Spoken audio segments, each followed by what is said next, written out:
मैंने कलकत्ता के इंसिडेंट पे अपनी टिप्पणी करी है, अपने व्यू रखे हैं। यहाँ पे मैं डिस्ट्रैक्ट नहीं करना चाहता हूँ। दुख की बात यह है कि कल राहुल गांधी ने कहा कि ये पूरा विषय एक डिस्ट्रैक्शन है। मैं यहाँ इस मामले में आया हूँ।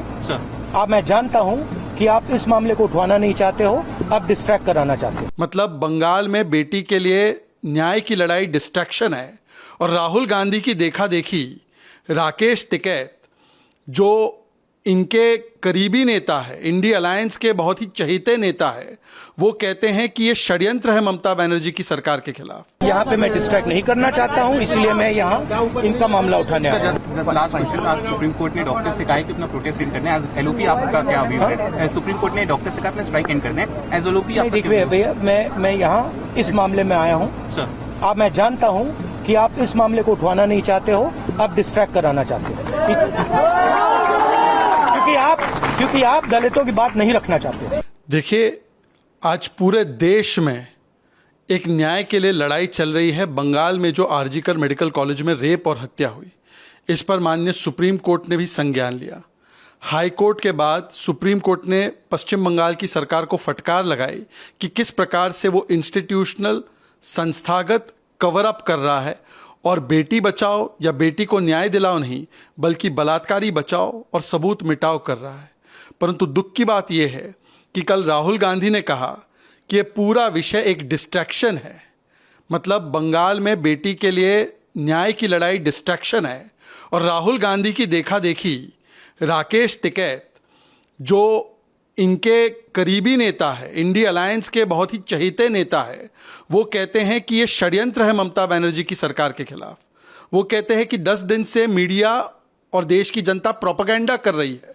मैं पूछना चाहता हूँ, सुप्रीम कोर्ट षड्यंत्र का हिस्सा है? माता पिता का बयान कि उनकी बेटी को ममता बनर्जी न्याय नहीं दिलवा रही है, ये षड्यंत्र का हिस्सा है? हाई कोर्ट की सख्त टिप्पणी और सीबीआई को जांच सौंप देना, पश्चिम बंगाल की पुलिस को कहना कि एब्सोल्यूट फेलियर रहा, यह षड्यंत्र का हिस्सा है राकेश टिकैत जी?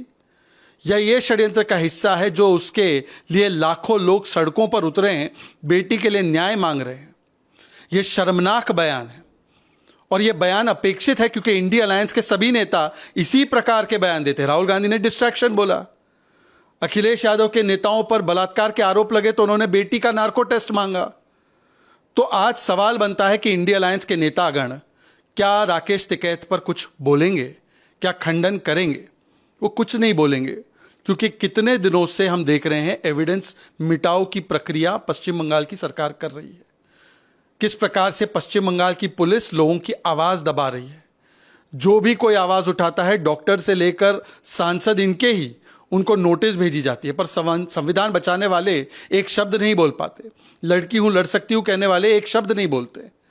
और अब तो आलम यह है कि इसको षड्यंत्र और प्रोपेगेंडा कहा जा रहा है। मुझे लगता है कि पश्चिम बंगाल में अब पिछले दिनों और भी 4-5 घटनाएं हुई है। नर्स के साथ भी उत्पीड़न हुआ है, मारा पीटी की घटना भी एक डॉक्टर के साथ हुई है। ये थमने का नाम नहीं ले रही है और उल्टा ममता बनर्जी इस्तीफा देने के बदले राकेश टिकैत और राहुल गांधी उनको कवर फायर दे रहे हैं और कोई डिस्ट्रैक्शन कह रहा है और कोई उसको प्रोपेगेंडा कह रहा है। ये पीड़ित का, पीड़िता के परिवार का और तमाम लाखों डॉक्टर्स और महिलाओं का अपमान किया है राकेश टिकैत ने। उनको माफ़ी भी मांगनी चाहिए, पर इंडिया अलायंस को इस पर अपना वक्तव्य भी जारी करना चाहिए।